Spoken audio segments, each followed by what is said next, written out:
twongere tubashimire mwebwe mudahema gukurikira Umugisha wawe TV, tubaha ikaze ku biganiro byacu bya buri munsi tudahwema kubagezaho. Karibu sana ku Umugisha wawe TV. Turabibutsa gukanda subscribe, gukora like, comment, share ndetse no gukanda kukazogera kugira ngo mujye mubona ibiganiro byacu bya buri munsi tubagezaho. RIB yamaze guta muri yombi rero umwana w'umuhungu witwa Giscard Dukuze, ni umusore kuko afite imyaka 20, yamaze gutabwa muri yombi akurikiranywe icyaha cyo kwica mama we umubyara. Ibi byabaye ku itariki ya 2 ukwezi kwa 12 mwaka wa 2023, bibera mu karere ka Kicukiro, umurenge wa Kanombe, akagari ka Karama, mu mudugudu wa Byimana. N'umwana w'umuhungu rero cyangwa se umusore ukurikiranyweho kwica mama we umubyara. Uyu mwana w'umuhungu akaba yitwa Dukuze Giscard, ufite imyaka 20 y'amavuko. Ibi byabaye mu karere ka Kicukiro, umurenge wa Kanombe. Abantu benshi barahazi, ni hano mu Busanza, abantu benshi bazi nko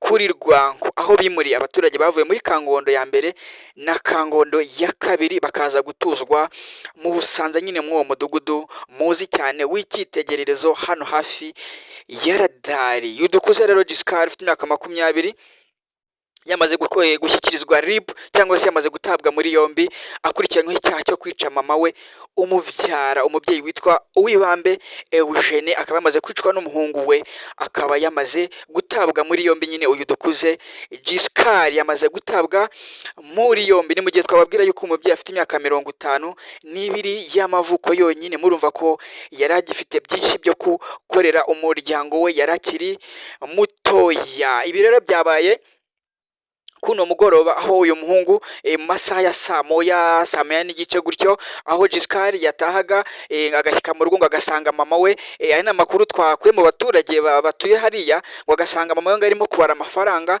ngo akayamusaba, bagatangira gushyamirana. Rero ushobora kuba umubyeyi yamweretse gahunda cyangwa se imishinga bafitiye cyangwa aza yakoresha, ngo batangira kurwana gutyo, ngo uyu mwana w'umuhungu ngo afata ipanu ayikubita mama we mu mutwe ndetse ngo amuhuza n'igikuta.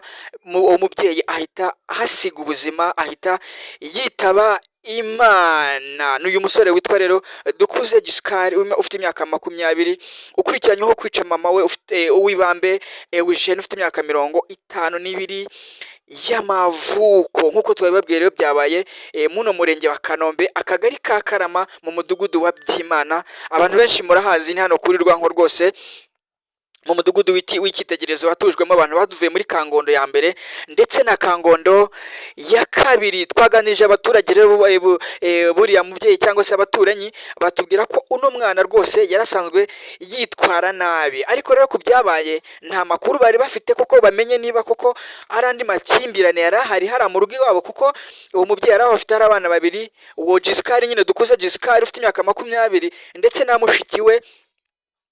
Mama we yarabafite ari abana babiri gusa. Abaturanyi rero batubwiye yuko nta kindi kibazo cyari gisanzwe kiri muri uru rugo, kuko nta makuru bari bafite, ngo ariko uko byari bimeze, uko batuganirije batubwiye ko uno mwana n'ubundi yarasanzwe yitwara nabi hariya muri karitsiye, kuko ubushize polisi yakoze iperereza cyangwa se yakoze umukwabo. uno muhungu nawe yari ari kuri liste y'abana babo, cyangwa se bari kuri liste cyangwa y'abana bashakishwa bitwara nabi, banywa ibiyobyabwenge, cyangwa se bafite ingeso y'ubujura. Nawe yari ari kuri liste, dore uko mama we yaje kumukurikirana aramufunguza. Gusa rero abaturage batubwiye yuko mwino minsi nta yindi myitwarire mibi yari afite, kuko nyine yari afite n'akazi, yatahaga kare, ariko ngo byari bitangiye kugenda bihinduka ubwo yatahaga mu masaha akuze, ndetse nyine ngo agakinguza umubyeyi we cyangwa se iwabo bwije, ngo agatangira kwitwara nawe mu buryo butandukanye. Ngo gusa icyamuteye gukora no mahano ntago barakimenya, kuko n'inzego z'umutekano zari zigiye kumukurikira cyangwa se zirimo kumukurikirana, ngo kuko n'ubundi akimara gukora iki cyaha yahise ko akinga urugi arikingirana aguma mu nzu, dore ko baje no kuhakingura, inzego z'umutekano zihageze zigafata umwanzuro wo kwica urugi kugira ngo bamukuremo akurikiranwe. Uno muhungu rero Dukuze Giscard ufite imyaka 20 yahise anafata imiti arayinywa, wasanga ari ibiyobyabwenge cyangwa se iyo miti yarasanzwe akoresha dore ko yahise ko anajyanwa kwa muganga kugira ngo bakurikirane ubuzima bwe barebe uko bwifashe, kugira ngo nyuma yaho inzego z'umutekano RIB zikomeza zikurikirane uno muhungu, zimenye n'impamvu yamuteye kwica mama we, akica umubyeyi we umubyara. Nk'uko twabibabwiye rero, n'umuhungu witwa Dukuze Giscard ufite imyaka 20, akaba akurikiranyweho nko kwica mama we witwa Uwibambe Eugene ufite imyaka 52. Ibi bikaba byabaye ku itariki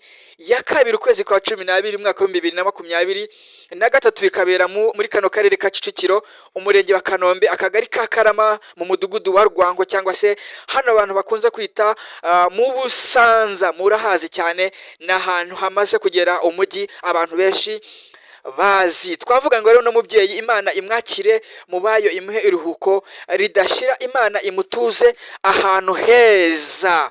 Turabashimira mwebwe mudahema gukurikira Mugisha we TV.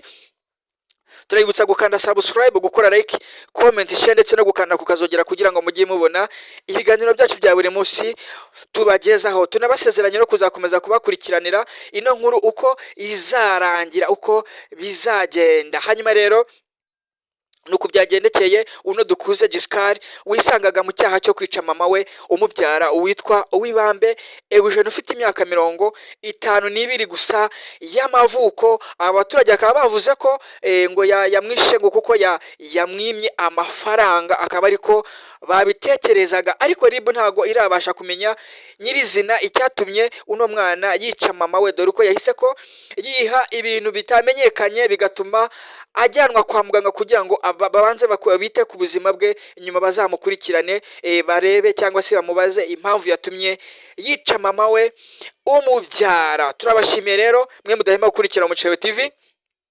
Ibiganiro byacu nakagaruka. Bye bye, ciao ciao, turabakunda cyane. Bye.